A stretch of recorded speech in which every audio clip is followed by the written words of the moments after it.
Desarrollado. Bienvenidos nuevamente a Experiencia BLA, este espacio de capacitación virtual que hemos generado desde la Secretaría de Turismo de Villa Langostura. Estamos desarrollando el curso de Historia y Patrimonio Cultural de nuestra zona y hoy vamos a tratar la etapa conocida como la etapa de la colonia agropastoril de la zona del Nahuel Huapi.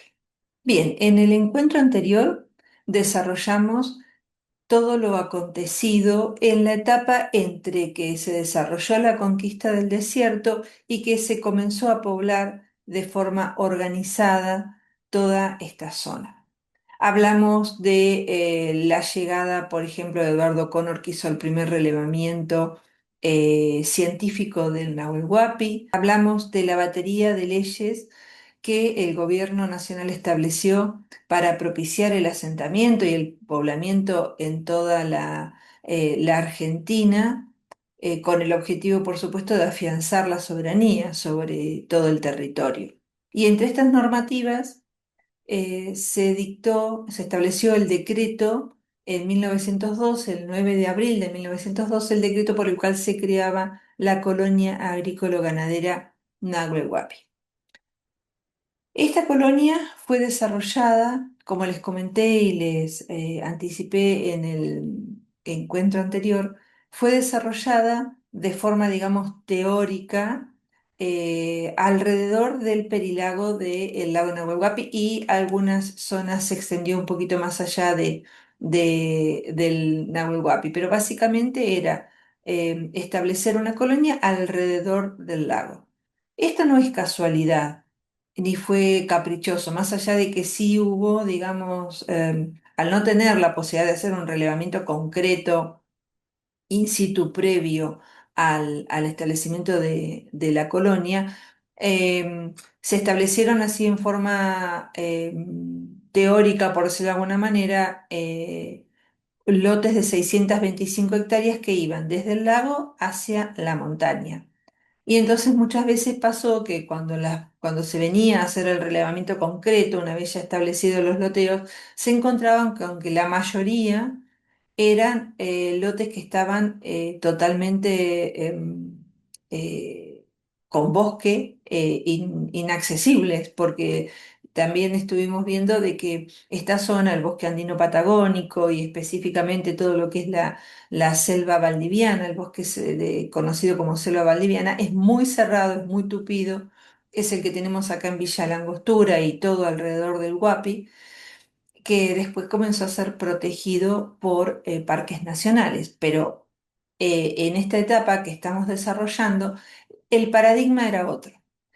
Hablábamos de que en esa etapa estamos hablando del momento en que se comienza a desarrollar la Argentina, hay un entusiasmo por desarrollar, por la parte industrial, por volverla productiva, es la época de oro de la Argentina, empiezan a venir inmigrantes que son fomentados por el mismo gobierno, que son organizados en colonias, como esta del lago Guapi. Entonces, la mirada era agrícola-ganadera, de explotación de recursos naturales, en este caso era la explotación de la madera, que era utilizada ¿para qué? Para los postes, por ejemplo, de los extendidos de luz, de las líneas de extensión de luz eléctrica en toda la Argentina, los postes es contemporáneo a la llegada del ferrocarril, entonces había una gran demanda de madera y en esta zona resultó ser la principal actividad económica en aquella época. A principios de este siglo, como les mencioné recién, comenzó el desarrollo y la planificación de el ferrocarril, que era el medio de transporte para todo en aquella época. También estamos hablando de que era el auge del ferrocarril. Prácticamente no había carreteras, todo era por el ferrocarril. Entonces, desde Buenos Aires comenzó el desarrollo del ferrocarril de toda la Argentina y en esta zona también había una planificación. El ferrocarril había llegado a principios de siglo, en los primeros años, había llegado hasta San Antonio Este.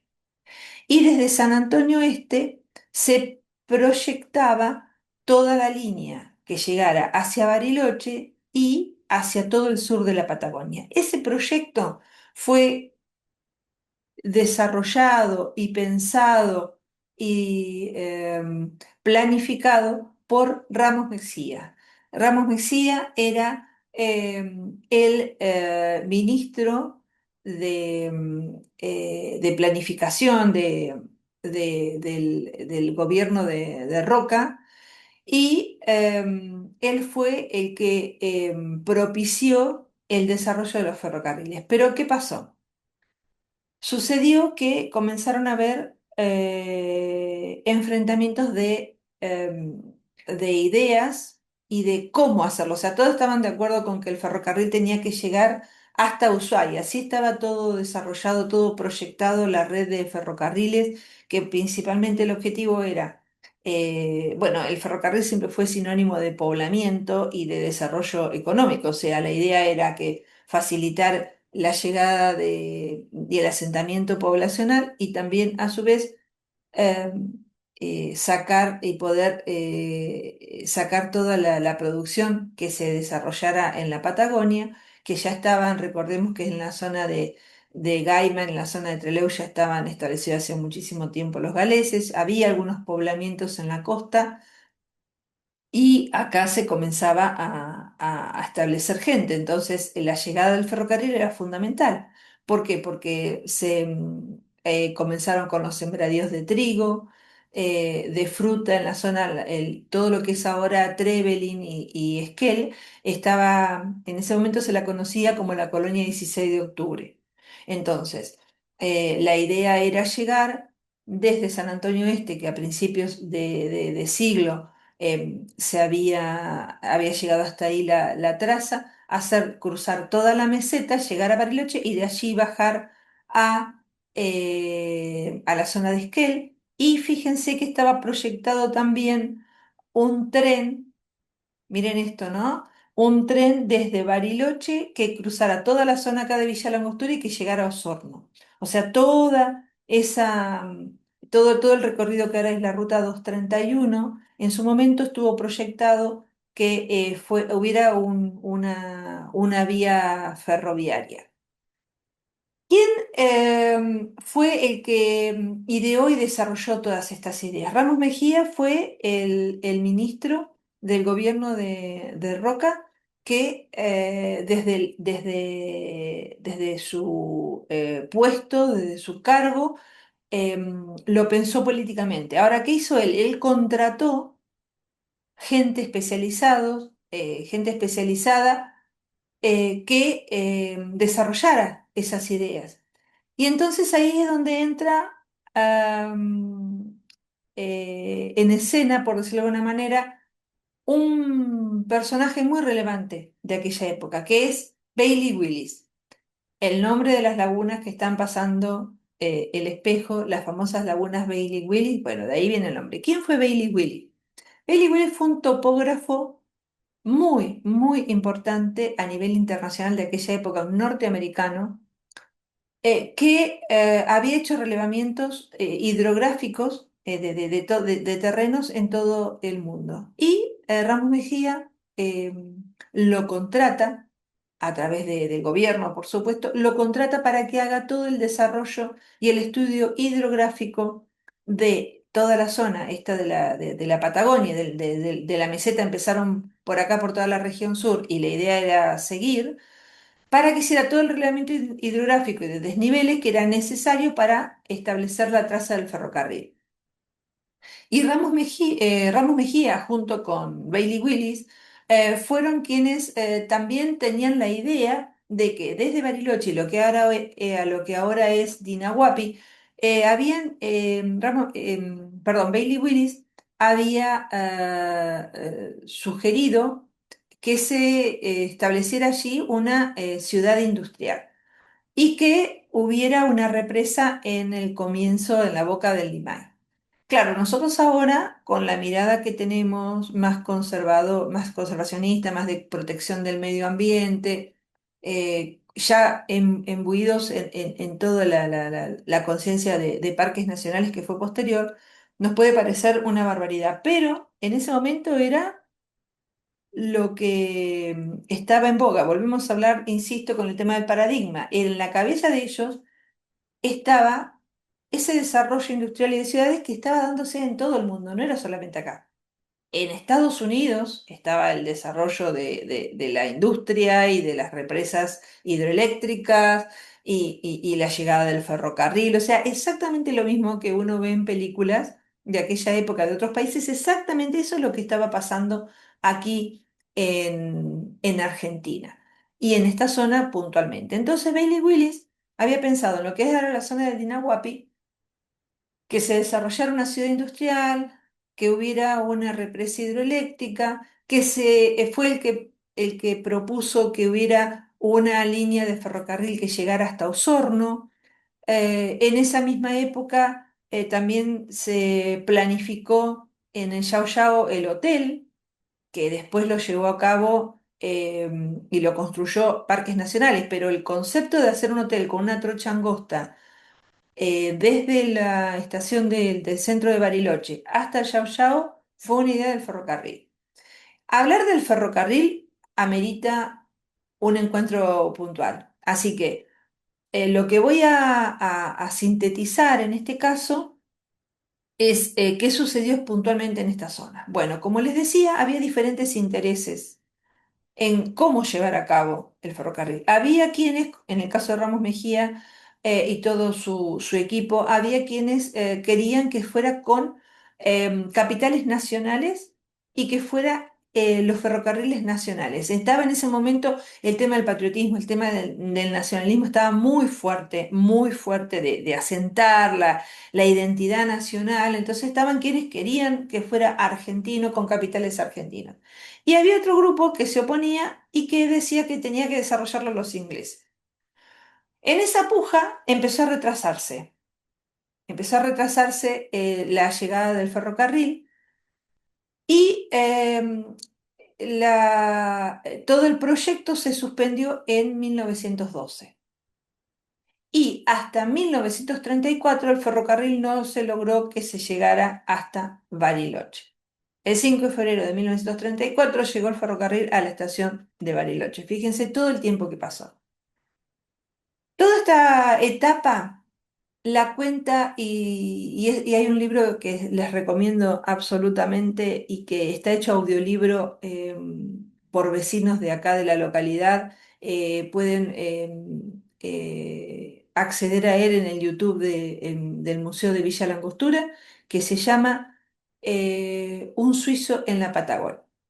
¿Quién escribió este libro? Bueno, el libro lo publicó Jorge Ardusser, que era hijo de Leonard Ardusser, que fue el pionero que llegó acá.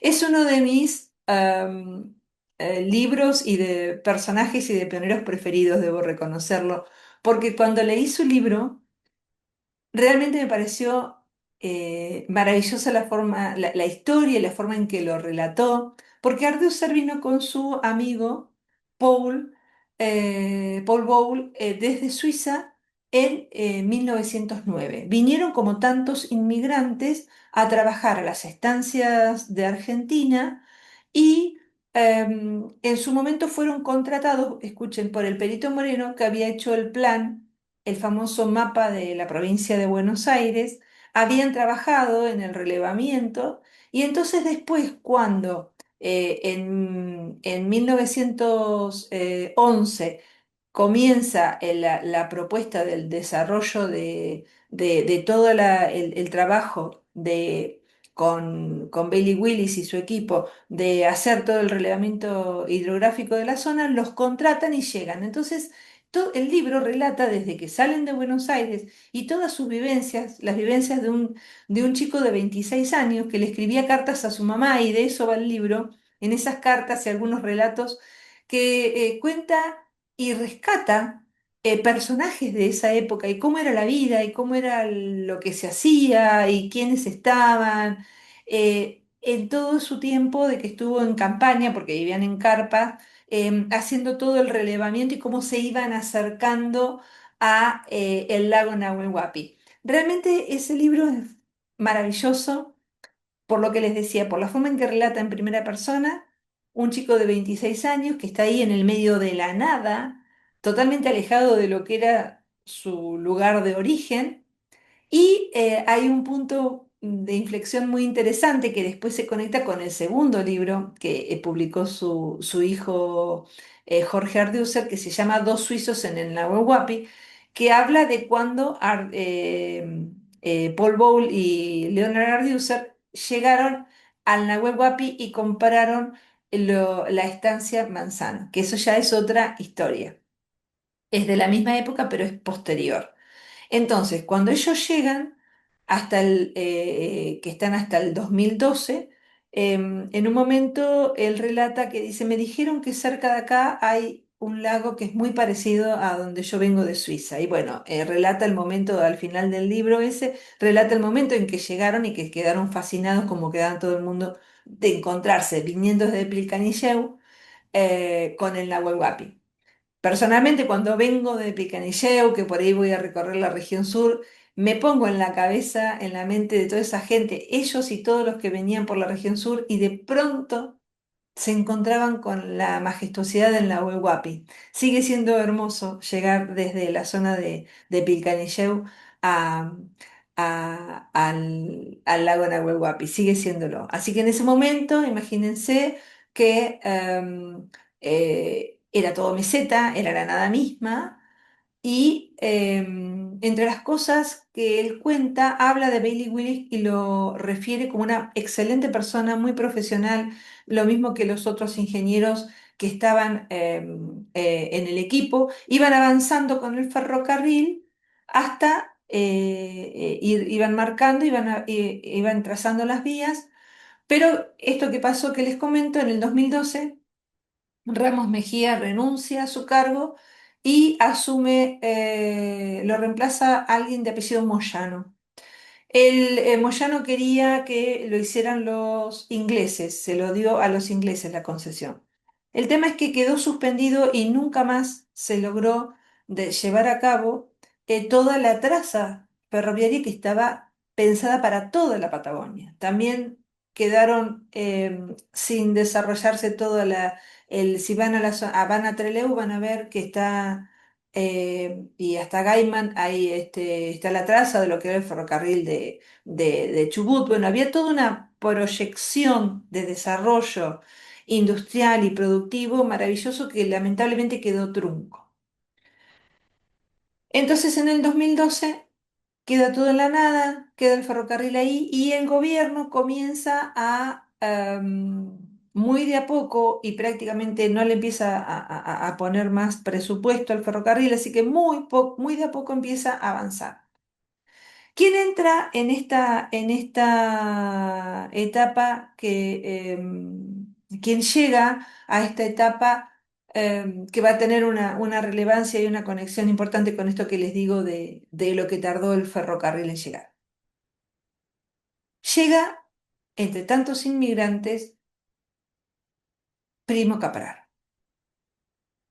Primo Capraro, así como podemos referir a El Perito Moreno, que fue el personaje relevante en esta etapa previa para fijar los límites y poder establecer la soberanía nacional en la zona, Primo Capraro, sin lugar a dudas, es el referente y el personaje que marcó toda una línea de desarrollo tanto en Villa Langostura primero como en Bariloche después. De hecho, hay un libro que se llama El Emperador de Bariloche. ¿Quién fue Primo Capraro? Primo Capraro fue un italiano que vino de la zona de Belluno, que junto con su amigo Barata, cuando estaban haciendo el servicio militar en Europa, le habían llegado postales de esta zona y como tantos inmigrantes vinieron a América en busca de metales, vino bajando, aparentemente primero llegó a la zona de Perú, después fue bajando a Bolivia, Chile y por Chile entró acá a la zona. Ya Barata estaba. Barata habían comprado dos lotes, el lote 7 y el lote 8, que lo que sería ahora Inalco y la de el Hotel Correntoso. Habían comprado esos dos lotes pastoriles, que es como tantos otros que habían comprado los lotes, entonces Barata se instaló primero. Y hay relatos de los, de su historia. No hay que olvidarse de Barata porque muchas veces uno se olvida ¿verdad? De Primo Capraro, pero hay que tener en cuenta que el primero que llegó fue Barata, que se instaló ahí en la zona de... hay fotos que estaba en una forma muy precaria, casi una choza, en la zona de Inalco, y esperando que pasara el Cóndor, que fue el barco emblemático de esta época, esperando que pasara el Cóndor para recibir víveres desde Chile, porque estaba en el medio de la nada. Llega Capraro en 1905 y se instala primero acá en Angostura y posteriormente, muchos años después, se va a Bariloche. Primo Capraro establece acá donde es ahora Arauco, establece un aserradero, una pequeña casa que le llamaban la pensión de Doña Rosa. Desarrolla la estanzuela de la Belunese, que siguen estando, trae desde su tierra natal a los Coletti, a Coletti y su señora, y se instalan en la zona de la Belunese, que sigue estando en manos de sus descendientes. Hoy es un camping. Desarrolla la parte, digamos, de siembra ahí en la Belunese, cosechando trigo. También es constructor, o sea, fue una locomotora. Puso el primer hotel, el Correntoso, al borde del río Correntoso, traía mercancía desde Chile y se la vendía, la pasaba por balsa a la gente que estaba de este lado del río. Le mandaban a pedir qué necesitaban y con una balsita le pasaban de una punta a la otra, pasaban la mercancía. Comenzó a invertir tenía algunos embarcaciones, el Cachirulo, que era muy conocido, o el Nahuel Huapi II, y comenzó de a poco a tener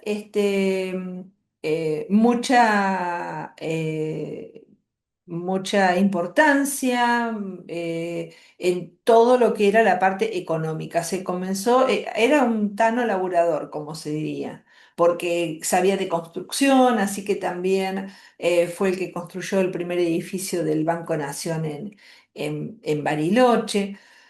Entonces, Primo Capraro fue la locomotora que cuando se fundió la Chile Argentina en 1914, él le compró lo que tenía la Chile Argentina, le compró toda la edificación que hoy es el centro cívico, compró las embarcaciones, entre ellas el Cóndor, y se convirtió, digamos, en la persona locomotora de toda su imperio, como se dice, de la zona. ¿Y por qué conecto esto con Capraro? Porque Capraro, como tantos otros, quería que esta zona se desarrollara porque estaban a la buena de Dios, estaban nada más que dependiendo de Chile, porque de Buenos Aires no recibían prácticamente nada. No tenían, era realmente muy difícil llegar desde Buenos Aires por tierra, entonces se dependía prácticamente de Chile para todo. No había médicos, no había nada. Entonces, en su afán de que llegara el ferrocarril, que para ellos era lo más importante para poder desarrollarse, Capraro parece que comenzó a poner dinero para pagarle a los obreros y a los contratistas para que terminaran el ferrocarril. Y lamentablemente se dice, o por lo menos es la versión que más se ha difundido, Parece que Capraro comenzó a poner más plata de la que le devolvían, porque él lo ponía con la idea de que después el Estado le devolviera ese dinero, y por los atrasos comenzó a tener problemas económicos y eso terminó en que el 4 de octubre de 1932 se suicida Capraro. Realmente es una historia muy triste, pero más allá de su destino, realmente hay que valorar y tomarlo como referencia de ejemplo de alguien que está convencido de él y un grupo de gente, no era solamente Capraro, pero lo tomamos como referencia. Todo ese grupo de gente, de pioneros que hicieron lo imposible para lograr que esta zona se desarrolle. Lamentablemente, 2 años después recién llegó el ferrocarril que coincidió con el comienzo de la etapa de parques nacionales. Volviendo a los comienzos de esta etapa, comenzaron a llegar los diferentes inmigrantes y quienes ya estaban asentados, el gobierno nacional les hizo un reconocimiento de las tierras. Lo que pasa es que comenzó a ponerle pautas y empezó a ponerle condicionamiento. Como yo les decía, hasta antes de que comenzara la etapa de la colonia agropastoril, la gente venía y se asentaba en forma precaria, la mayoría. Algunos pedían, como hizo Harry Jones, pedía al gobierno tierras, pero otros venían, se asentaban y ahí estaban, sabiendo de que era tierra de nadie, pero bueno, era eso, era como, eran las reglas que no estaban muy claras y uno se asentaba y sentaba precedente estableciéndose. Ya hablamos de algunas de las familias que se habían instalado tanto en la zona norte como en la zona del Correntoso, los Pachili, Entrao, los Quitupuray, Torres, etcétera. En esa época entonces, cuando se estableció la colonia, empezaron a venir inspectores a hacer relevamientos de toda la zona. Y ahí el gobierno nacional estableció pautas que eran, había que pagar pastaje, se les reconocía la tierra, se les daba a los pioneros que estaban antes, se les estableció un lote y se les decía que tenían que pagar un pastaje, que era la condición, y que tenían que permanecer allí, era la condición para que siguieran siendo dueños de la tierra. En ese contexto, el lote 9 fue entregado a los Paichiri Triao, que eran dos familias que estaban relacionadas entre sí, pero eran dos familias diferentes, que, como les decía la vez pasada, había mucha influencia, como sigue habiendo ahora, no es muy diferente, de qué es lo que se estaba haciendo en Estados Unidos. Bueno, en Estados Unidos en ese momento se hablaba de reservas indígenas para darles espacio a las tribus aborígenes o precolombinas que estaban después de las conquistas de los territorios y del establecimiento de los gobiernos nacionales. Entonces, con ese criterio se establecieron reservas indígenas que le llamaban. Entonces, donde había loteos que eran eh, eh, inmigrantes o pobladores que eran de origen indígena, más allá de que en este caso venían de Chile, pero se sabía que culturalmente eran araucanos, entonces se lo establecía como reserva indígena. Así figura en la colonia Nahuel Huapi. También se establecieron terrenos fiscales en diferentes lugares, todos cerca del lago, y se le iban dando a los pioneros que tenían como condición durante 30 años, tenían que establecerse ahí, tenían que hacer una casa, tenían que mantener el tramo que pasaba por adelante de su lote, lo que le llamaban el camino de herradura, tenían que establecer también corrales para los animales, o sea, tenían que hacer productivo. La condición es que tenían que hacerlo productivo y tenían que pagar al gobierno diferentes montos, ¿sí? Para poder ser dueños de esa tierra. Muchos se volvían, muchos venían con la idea Así relatan que venían con las botas de montar pensando que tenían la idea de que iba a ser como en Europa, y se volvían porque se daban cuenta que era imposible establecerse en esta zona. O sea, no era imposible, pero sí que implicaba tener mucho coraje, era muy trabajoso, había mucho para hacer y estaban aislados de todo. Como les decía, todo dependía de Chile en esa época. Así como llegó Capraro, llegaron los Barbayelata, que se establecieron en la zona de Santa María, su primo tierno en la zona de Las Flores, Marimón, que estuvo en la zona de la Estacada, y Marimón, el hijo Roberto Marimón, fue el primero que hizo la casa que todavía está en la zona de acá del casco histórico, la primera casa hecha por un particular, eh, Roberto Marimoni, que además escribió un libro contando toda la historia de su familia, de su padre, y de su vida aquí en la colonia, que también es fantástico, tanto este libro de Marimón como el libro de Dos suizos en la Patagonia, son los dos libros que yo les recomiendo, que también están hechos audiolibros en el canal del Museo de Villa Langostura, y que relata cómo era la vida en esa época. Como les decía, era muy dura, se comenzaron a establecer los inmigrantes. Les había hablado de Ardúcer y Bowl, que se establecieron en la zona de Manzano. Ellos volvieron a Suiza en el 2012, cuando se terminó la campaña esta del desarrollo del reglamento hidrográfico. Compraron, fueron a buscar dinero y le compraron a Buc la estancia conocida como Manzano, y ahí se establecieron, estuvieron hasta el 21 y bueno, desarrollaron toda esta actividad que era de tener animales, de sembrar.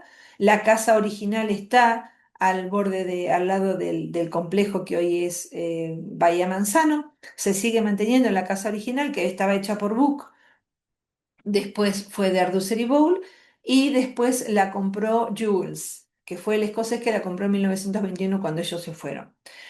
Desde 1903 hasta 1921, toda esa etapa está relatada con detalles exquisitos por Leonard Ardúcer, que como les decía, su hijo Jorge la publicó. Realmente es hermoso ese libro.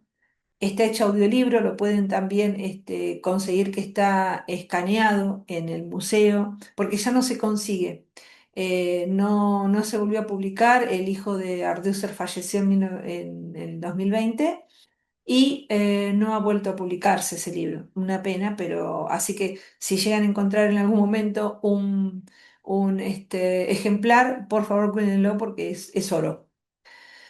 Entonces, tanto Marimón como Ardúcer en sus libros y historias que después se fueron recopilando, cuenta cómo era la etapa y cómo era la vida en aquel entonces. Estaba basada en la explotación de recursos, estaba basada en una economía de subsistencia, y todo estaba en función de el lago. Yo les dije en el capítulo anterior que les iba a hablar de un personaje que no era una persona, pero que fue relevante. ¿Quién es este personaje? Este personaje fue el vapor El Cóndor. El vapor El Cóndor fue construido en Valdivia y se trajo todo desarmado desde Montt, todo por la cordillera se cruzó, se llevó a Blest, y ahí todo desarmado lo fueron trayendo como una especie de cable carril que habían desarrollado por toda la cordillera. Piensen lo que estoy hablando, ¿no? En 1892 se trajo. ¿Quién lo había traído? ¿Quién lo había comprado? Lo compró la Chile Argentina, que en ese momento estaba en su momento de auge y necesitaba un vapor para trasladar todas sus mercancías y pasajeros, porque ya tenían en Peulla, en Casapangue, que es donde los diferentes puntos que están entre Blest y el Lago de Todos los Santos, ya tenían hoteles, o sea, había una gran vida ahí en toda esa zona. Entonces, contrataron el Cóndor, la construcción del Cóndor, Y acá estaba Müllenford, un ingeniero naval que se había instalado en la zona de Bariloche y fue el que lo armó. En Blest se terminó de ensamblar el vapor El Cóndor y se botó, allí hay fotos de cuando se botó este vapor y fue el más importante medio de transporte de toda esa etapa. Terminó desguazado en 1938 cuando Parques Nacionales lo reemplaza por la nueva Modesta Victoria. Pero mientras tanto el cóndor está presente en todos los relatos de los pioneros. Era el barco que recorría desde Bariloche, llegaba a Manzano, llegaba a, a el Hotel Correntoso y después se iba a Bles. Recorría, también tocaba, hacía puerto en Puerto Sábana, que es la propiedad de los Ortiz Basualdo. Bueno, tenía diferentes puntos donde se iba permitiendo el subir y bajar de los pasajeros y fue con el que se comenzaron los primeros pasos de turismo, sobre todo después cuando lo tomó Capraro, porque el cóndor fue una de las tantos bienes que le compró a la Chile Argentina Capraro cuando la Chile Argentina se funde. Entonces, el cóndor fue sumamente importante, su capitán fue Daniel Márquez, que era un chileno, y Nico Márquez era el que navegaba y el que capitaneaba la Huelhuapi 2, que era el famoso Cachirulo, que eran los dos barcos emblemáticos de esa época. Eran dos chilenos que eran, como yo les había dicho también, que los chilenos eran expertos navegantes. Bueno, ellos dos estuvieron a cargo de esos barcos y durante todo ese tiempo y también del mismo modo que les hablaba de Bailey Willis, de tanta gente, hay solo excelentes recuerdos de este señor Daniel Márquez, que es destacado, aparte de ser un experto marinero, navegante, era una excelente persona, predispuesto para ayudar, conocedor del lago como ninguno. Que les dijo a Arducer y Bow, les propuso que pusieran, además de un almacén de ramos generales, abrieron durante un tiempo, tenían la casa de té y daban de comer a los turistas que pasaban, que venían de Bariloche, que hacían parada en Manzano y después continuaban para ir hasta Blest. Este barco, como les decía, era fundamental para el desarrollo de toda la zona. Terminó desguazado en 1938. La navegación era fundamental para toda esta zona. Cada uno tenía sus barcos, por lo menos un bote. Y en esa época, en 1932, los Ortiz Basualdo traen la otra nave que sigue estando y que es un orgullo que esté todavía navegando, que está acá a pocos metros en la Bahía Mansa. Yo estoy grabando estas clases acá en el Istmo de Quetrihué. Eh, la nave a la que me refiero, que es la más antigua que navega en la Huehuapi, que fue votada en 1932, es la Huemul 2. La Huemul 2 la trajeron los Ortiz Basualdo en 1932 y todavía sigue navegando. Años después, en el 72, la compra el Hotel Angostura y sigue siendo una nave que va al bosque de Rayanes. Su capitana, durante mucho tiempo, los dueños del Hotel Angostura, em, una de las hijas, Mariene Siley, fue quien lo navegó y fue la primera capitana a quien se le dio ese reconocimiento en la Argentina, la primera capitana mujer fue Marine Sile, que fue quien comandó y capitaneó esta eh, embarcación durante años y a su fallecimiento la sigue navegando su sobrino. Así que fíjense qué importancia tenía la navegación durante toda esta época. Eh, Como les decía también, la principal actividad económica, la que realmente dejaba recursos económicos, era la explotación forestal. Y se llevaban en jangadas todo por el río Limay, y había diferentes aserraderos y embarcaderos. Fíjense que acá cerca está la famosa playa Las Balsas. Bueno, viene de ahí porque ahí en ese lugar era un lugar donde se hacían las jangadas. Era todo un oficio ser jangadero y ser balsero. Hay relatos también en el libro de Marimón. Hay relatos de cuando en un tiempo fue balsero y todo el riesgo que era. Imagínense salir de diferentes puntos del Guapi y remontar el Limay, que al día de hoy es peligroso con todo lo que tiene sus saltos y sus remolinos. No es un río fácil de navegar. Iban y llegaban hasta Neuquén, donde ahí lo subían al ferrocarril. Vamos a dar por finalizada este encuentro, porque para hablar sobre la colonia Nahuelhuapi vamos a seguir hablando en el próximo encuentro, y ya vamos a comenzar a desarrollar la etapa que le continúa y que hasta el día de hoy tiene digamos, su vigencia, que es la etapa de parques nacionales en 1934. Pero sobre la colonia Nahuel Huapi y sobre toda la etapa del agropastoril hay muchísimo todavía por conocer, así que lo vamos a hacer en nuestro próximo encuentro. Que estén muy bien.